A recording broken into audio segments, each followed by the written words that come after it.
বিধ্বস্ত বিপর্যস্ত হিমাচল, মেঘভাঙা বৃষ্টি, বন্যা, ধস, সর্পাবানের তেজে অচেনা ভারতের এই পাহাড়ি রাজ্য। নদীগর্ভে তলিয়ে যাচ্ছে গ্রাম, বাড়ি ঘর, দোকানপাট তো কোন ছাড়, বাড়ছে মৃত্যু, পরিস্থিতি শোচনীয়। প্রকৃতির সেই ভয়ঙ্কর রূপ আবার দেখলো হিমাচল। জলের তরি সবকিছু তছনছ হয়ে যাচ্ছে, শয়ে শয়ে রাস্তা বন্ধ, একের পর এক জায়গা অন্ধকারে ডুবে। বাঁচার জন্য হাহুতাশ করছে মানুষগুলো, ভয় ধরাচ্ছে হাওয়া অফিসের পূর্বাভাস। এর শেষ কোথায় জানা আছে? মাত্র 24 ঘন্টার মধ্যে সেখানে 11 বার মেঘ ভাঙা বৃষ্টি হয়েছে।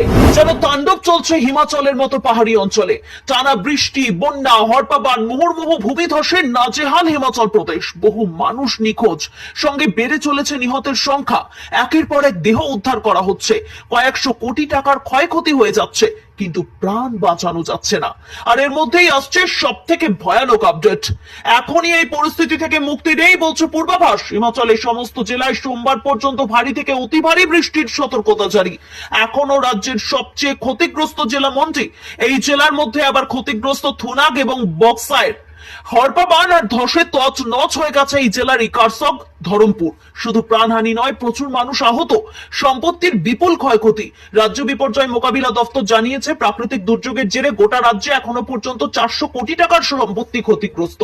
তবে আপাতত ফার্স্ট প্রায়োরিটি উদ্ধার কাজ, কারণ মানুষের জীবনের দাম সবকিছুর আগে। তাই নিখোঁজদের খোঁজে যুদ্ধকালীন তৎপরতায় তল্লাশি অভিযানকে গুরুত্ব দিচ্ছে বিপর্যয় মোকাবিলা দপ্তর। স্থানীয় প্রশাসন, পুলিশ, হোমগার্ড, এসডিআরএফ, কেন্দ্রীয় বাহিনী এবং এনডিআরএফ এর যৌথ বাহিনী একযোগে তল্লাশি চালাচ্ছে, উদ্ধার কাজ চালাচ্ছে। সতর্ক রয়েছে প্রশাসন, পরিস্থিতির দিকে কড়া নজর রাখছে তারা। কিন্তু প্রকৃতির রোষানলে তছনছ হয়ে যাওয়া গোটা একটা রাজ্যকে আগের অবস্থায় ফেরানো কঠিন। বিচ্ছিন্ন যোগাযোগ ব্যবস্থা, রাজ্যের নানা প্রান্তে রাস্তাঘাট ক্ষতিগ্রস্ত, কয়েকশো বাড়ি ভেঙে গিয়েছে, বেশ কিছু বাড়ি হরপাবানে ভেসে গিয়েছে, 14টি সেতু জলের তোরে ভেঙে গিয়েছে, কয়েকশো গবাদি পশুর মৃত্যু হয়েছে।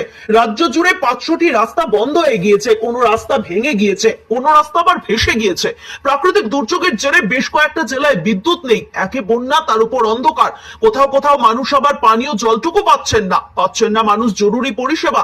এই সিচুয়েশনে বিভিন্ন জায়গায় ত্রাণ শিবির খোলা হয়েছে। ক্ষতিগ্রস্ত এলাকায় আকাশপথে খাবারের প্যাকেট বিলির কাজ করছে ইন্ডিয়ান আর্মি।